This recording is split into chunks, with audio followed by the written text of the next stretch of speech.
हाँ जी, कैसे हैं आप सब। So here we are with the new thing for you guys. अब हम एज अ चार्टर्ड अकाउंटेंट हमारी जो रिस्पॉन्सिबिलिटीज पूरी करेंगे। हम लेके आए हैं अकाउंटेंसी फॉर क्लास 12th। खाली 12th नहीं, आने वाले टाइम में with in few days only 11th class भी होगा आपके सामने, पूरा कंप्लीट अकाउंट्स हमारे इंस्टा एंड यूट्यूब पेज पे। ठीक है, चलिए आज बात करना स्टार्ट करते हैं हम अपने क्लास 12 से। तो क्लास 12th जो कि एक बहुत ही अमेजिंग क्लास है फॉर अकाउंटेंसी पर्पस, इसमें आपको बहुत अमेजिंग चीजें सीखने को मिलती हैं। तो हम स्टार्ट कर रहे हैं विद आवर फर्स्ट बुक जो कि है पार्टनरशिप, और उसके फर्स्ट चैप्टर के साथ फंडामेंटल्स ऑफ पार्टनरशिप। चैप्टर 1 हमारा क्या है? Fundamentals of partnership. तो सबसे पहले जानते हैं यार ये पार्टनरशिप होती क्या है। What is partnership? पार्टनरशिप क्या है, कहां से आया ये वर्ड, किसने डिफाइन किया? सो हमारा एक एक्ट है, इंडियन पार्टनरशिप एक्ट 1932, जिसने पार्टनरशिप को डिफाइन किया। उसके सेक्शन नंबर 4 ने क्या कहता है पार्टनरशिप, आइए देखते हैं। कह रहा पार्टनरशिप इज अ रिलेशन। क्या है? एक रिलेशन है, किसके बीच में? Partnership is a relation between two और मोर पर्सन भी दो से ज्यादा है, दो और दो से ज्यादा हो सकते हैं। ठीक है, अब ये कर क्या रहे हैं? इन्होंने रिलेशनशिप तो बना लिया, पर कर क्या रहे हैं? इन्होंने एग्री किया कि हम शेयर करेंगे। who have agreed to share the profits of the business। अब ये बिजनेस कौन कर रहा है? बिजनेस या तो सारे पार्टनर्स करेंगे या एक सबके बिहाफ पे कर सकता है। यस और नो? सो कह रहा है profits of the business carried by all और any one of them acting for all. कोई एक भी सबके बिहाफ पे कर सकता है। सो पार्टनरशिप को सेक्शन 4 ने कैसे डिफाइन किया? उसने साफ साफ बोला है पार्टनरशिप कुछ नहीं, एक रिलेशनशिप है। किसके बीच में? पर्संस के बीच में। पर्सन कितने चाहिए? दो या दो से ज्यादा। ठीक है, क्या करेंगे? प्रॉफिट शेयर करेंगे। प्रॉफिट खाली प्रॉफिट सर नहीं, profit also includes losses. So partnership is a relationship between two और more person who have agreed to share the profits of the business carried by all of them or any one of them acting for all. सबके behalf पे भी काम कर सकते हैं। आई बात समझ में? और इलेबोरेटिवली वे में काम करते हैं। आइए समझते हैं क्या 11th क्लास में आपने क्या पढ़ा था। अब देखते हैं। पहले यार एक मिस्टर फलक थे हमारे पास, 11th क्लास की बात कर रहे हैं, जहां पे हमने सोल प्रोप्राइटर की अकाउंटिंग की थी। सोल प्रोप्राइटर क्या था? एक सिंगल पर्सन था जो बिजनेस कर रहा था। एक सिंगल पर्सन था, बिजनेस कर रहा था, प्रॉफिट कमा रहा था। सिमिलर, बस वो अपनी ही एक्सपर्टीज को यूज करके कुछ बिजनेस करके प्रॉफिट कमा रहा था 1 लाख रुपीस। अब इसको लगा यार मेरी तो लिमिटेशंस है ना, मैं अपना प्रॉफिट कैसे बढ़ाऊं? तो इनको लगा यार मुझे और लोगों की जरूरत है जिनको मुझे अपने बिजनेस में इन्वॉल्व करना चाहिए, जिससे मैं अपना अच्छा प्रॉफिट कमा सकता हूं। तो 12th में हम वही काम करने वाले हैं। फलक ने हाथ मिलाया किससे? वरदान से। ठीक है, इनके पास वरदान आ गया। वरदान अपनी एक्सपर्टीज लेके आया, फलक अपनी एक्सपर्टीज लेके आया और प्रॉफिट्स हो गए 3 लाख रुपीस। ठीक है, अब चाहे ये इक्वली भी शेयर करते हैं, ये शेयर किसी भी रेशियो में करते हैं, कर सकते हैं, डिसाइड किया जाएगा म्यूचुअली बाय द पार्टनर्स। और जिस वे में डिसाइड किया जाएगा उसके लिए एक एग्रीमेंट बनता है, जिसे हम पार्टनरशिप एग्रीमेंट और पार्टनरशिप डीड भी कहते हैं, जो हम आने वाले टाइम पे नेक्स्ट सेशन में या नेक्स्ट क्लास में भी बढ़ेंगे। सो एक बात बताओ, अगर ये बात कर रहा हूं कि यार ये दोनों इक्वल शेयर कर भी रहे हैं इस 3 लाख के प्रॉफिट को, तो इसमें फलक का शेयर कितना हो गया? 1,50,000 रुपीज। आपने देखा, जस्ट बिकॉज ऑफ एंटरिंग वरदान इनटू द बिजनेस, उसकी एक्सपर्टीज के बिहाफ पे फलक को भी बेनिफिट हुआ। तो इन्होंने 1 लाख से 1,50,000 पे जम किया, प्रॉफिट एक्स्ट्रा अर्न किया। आई बात समझ में? सो पार्टनरशिप की डेफिनेशन समझ आई। अब बात करते हैं की इंग्रेडिएंट्स की, एलिमेंट्स की, कि पार्टनरशिप में और क्या क्या जरूरी है। तो आइए इसी डेफिनेशन से वो की एलिमेंट्स निकालते हैं। फर्स्ट हमने बोला ये रिलेशनशिप किससे बनेगी? एक एग्रीमेंट से बनेगी। किससे बनेगी? एग्रीमेंट से। तो पहला मेरा एसेंशियल फैक्टर क्या हो गया? एग्रीमेंट्स। दूसरा मेरा टू और मोर पर्संस, तो यहां पे मेरा सेकंड पॉइंट आ गया, सेकंड एलिमेंट आ गया पर्संस। ठीक है, पर्सन ने क्या एग्री किया था? प्रॉफिट शेयर करने के लिए। तो यहां पे क्या आ गया मेरा third element? Profit motive. Profit motive. ठीक है, आई बात समझ में? अब एक बात बताओ यार, सारे मिलके भी तो कर सकते हैं और एक पर्सन भी कर सकता है। तो हमारा जो एग्जिस्टेंस है बिजनेस का, वो एक पर्सन से भी हो सकता है और सब पार्टनर से भी हो सकता है। आई बात समझ में? तो यहां पे हमने बोला कैरिड बाय ऑल और any one of them acting for all. तो हमारा एक एलिमेंट ये भी निकल के आ गया। बिजनेस तो है ही, बिजनेस मोटिव क्या है? Profit motive. ठीक है, तो बात करते हैं इलेबोरेटिव वे में एलिमेंट्स की हमारी। आइए समझते हैं, हम एलिमेंट्स की बात कर रहे हैं। तो सबसे पहला मेरा एलिमेंट क्या था? Agreement.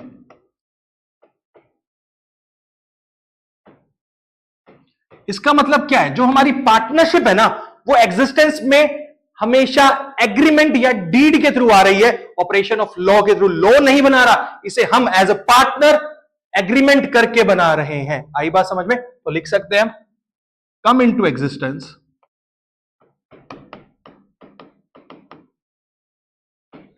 By agreement, not by law. ठीक है, अब एग्रीमेंट बन गया पार्टनर्स के बीच में। अब ये पार्टनर कौन है? पर्सन है। तो पर्सन कौन कौन है जो एग्रीमेंट कर सकता है और कौन नहीं कर सकता? आइए बात करते हैं पर्सन्स की। तो हमने सेकंड एलिमेंट उठाया, टू और मोर पर्सन्स। ठीक है, सो क्या कहा गया है? कह रहा है any person is eligible to get into some partnership. कोई भी पर्सन पार्टनरशिप में एंटर कर सकता है एक्सेप्ट 3 पर्सन। तो एक्सेप्शन क्या है? एवरीबडी इज एलिजिबल,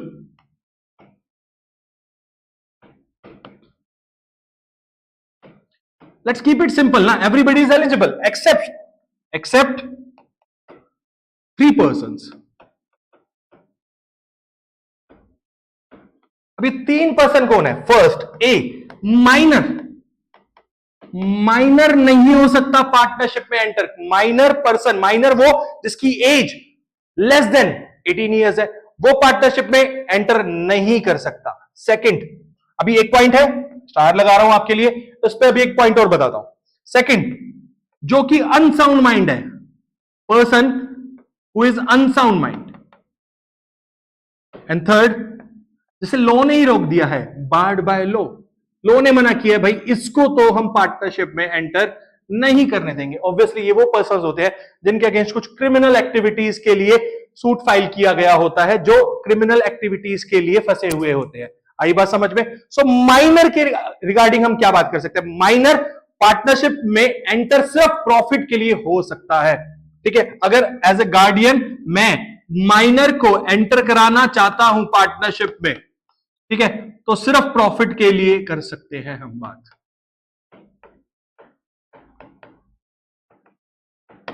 ठीक है, सो हमारा सेकंड पॉइंट क्या हो गया?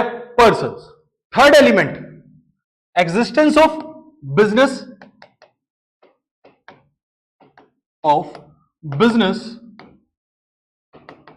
For profit motive.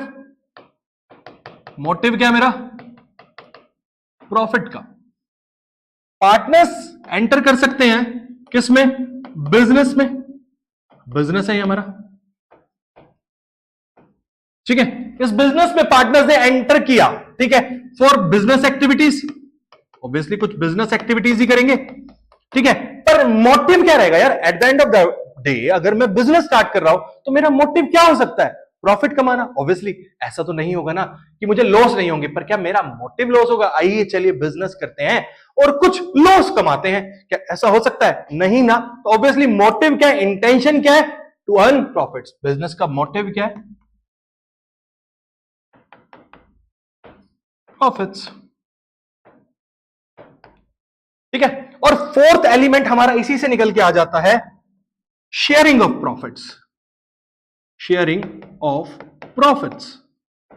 अब मैंने ये प्रॉफिट जो अर्न किया है, ये सारा प्रॉफिट मैं एक पर्सन तो लेके नहीं जा सकता, मुझे इसको शेयर करना पड़ेगा अपने पार्टनर्स के साथ। वो किस रेशियो में होगा? वो डिसाइड करेगा मेरा एग्रीमेंट, जिसे मैं बोलता हूं partnership deed. So sharing of profit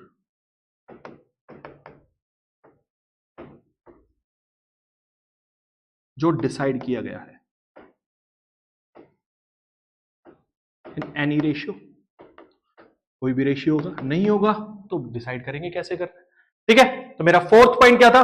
sharing of profit. तो अभी तक हमने 4 एलिमेंट की बात की। फर्स्ट इज एग्रीमेंट, जिसे हम डीड भी बोलते हैं, पार्टनरशिप डीड भी बोलते हैं और पार्टनरशिप एग्रीमेंट भी बोलते हैं। सेकंड मेरा बिजनेस होगा, मोटिव होगा प्रॉफिट कमाना। थर्ड मैंने बात की पर्संस की। फोर्थ मेरा क्या था? मेरा sharing of profits.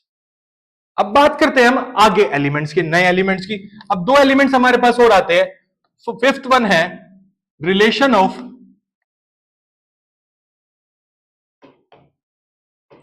Principal and agent. ये क्या मतलब है? हर पार्टनर जो पार्टनरशिप में है वो प्रिंसिपल भी है और एजेंट भी है। एक दूसरे के लिए एज ए प्रिंसिपल भी काम करेंगे और एज अ एजेंट भी काम करेंगे। यानी a person is acting as a principal for other partners as well as agent for other partners. Obviously समझ आई बात कि यार एक दूसरे के एक्टिविटी से हम बाउंड भी हो गए हैं।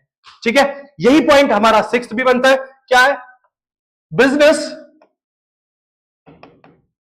carried by all or any one of them acting for all।